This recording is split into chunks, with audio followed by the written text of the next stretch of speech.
Jail में कर दिया, जेल में भेज दिया। इसीलिए मैं प्रकाश साथी से कह रहा था कि तुमने जो बोल दिया, जब ये पंछी को नहीं छोड़ रहे हैं, हमें तुम्हें भी नहीं छोड़ेंगे, जेल में डाल देंगे हम सबको। इन्होंने जो सारस के साथ मित्रता दिखाई और सारस की जो सेवा की, उसका परिणाम ये हुआ कि सारस इनका मित्र बन गया।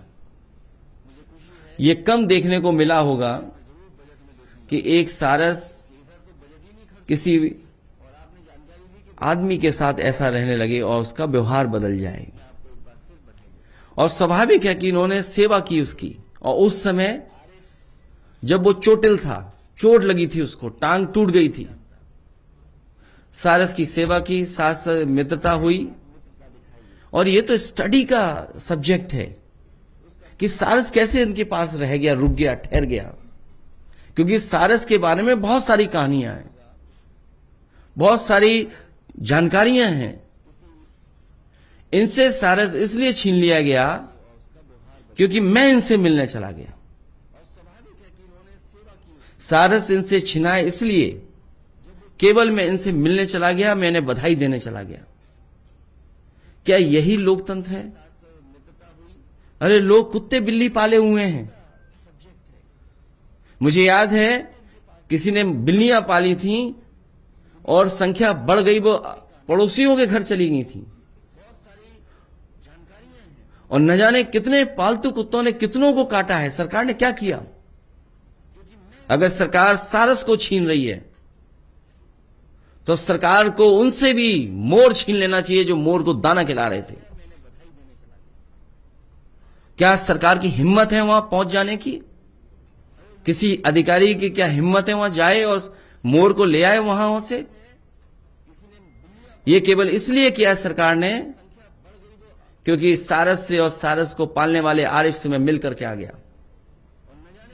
मुझे याद है कानपुर में जब समाजवादी पार्टी के विधायक से मैं मिलने गया, सरकार ने उसका ट्रांसफर कर दिया। आजम खान साहब या उनका परिवार इसलिए तकलीफ परेशानी में है क्योंकि वह समाजवादी है। ये अधिकारी जो अन्याय कर रहे हैं, हम तो इनसे कहेंगे अन्याय कर लो, मन भर लो, पेट भर ले, लेकिन जो ये आप काम कर रहे हो, इसका क्या संदेश जा रहा है? मुझे याद है अधिकारियों ने इटावा से सारस संरक्षण के लिए एक वो बना रहे थे रिसर्च सेंटर, उसको भी छीना इन्होंने। ये न केवल आम लोगों के दुश्मन हैं, किसानों के दुश्मन हैं, ये पेड़ पंछियों के भी दुश्मन हैं।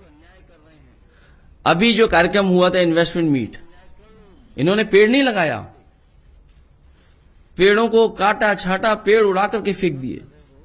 जो गमले लगाए वो सूख गए, चोरी हो गए, और बीजेपी के लोग ही चोरी कर ले गए। ये जितने गमले चोरी हुए सब बीजेपी के लोग चोरी करके ले गए। ये सारस का संरक्षण केंद्र बन रहा था इटावा में, वो छीन लिया। सारस मित्र बनाए जाते थे, उनका मानदेय छीन लिया। बर्ड फेस्टिवल होते थे, वो खत्म कर दिए इन्होंने।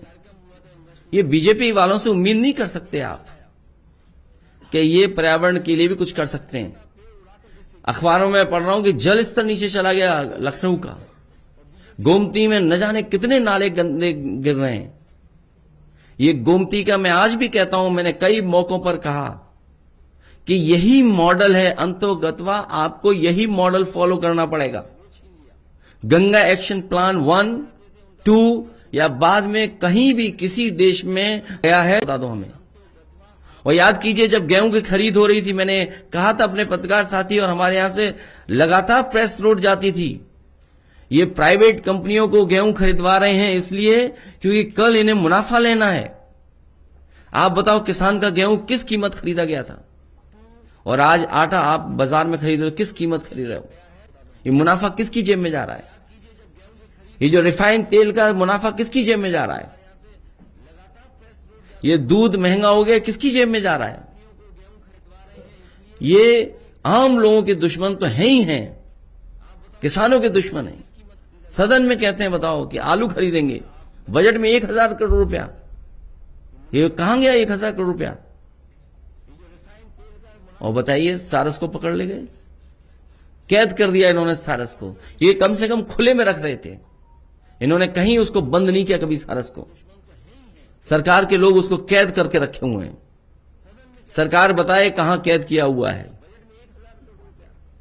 जेल में कर दिया, जेल में भेज दिया। इसीलिए मैं प्रकाश साथी से कह रहा था कि तुमने जो बोल दिया, जब ये पंछी को नहीं छोड़ रहे हैं, हमें तुम्हें भी नहीं छोड़ेंगे, जेल में डाल देंगे हम सबको।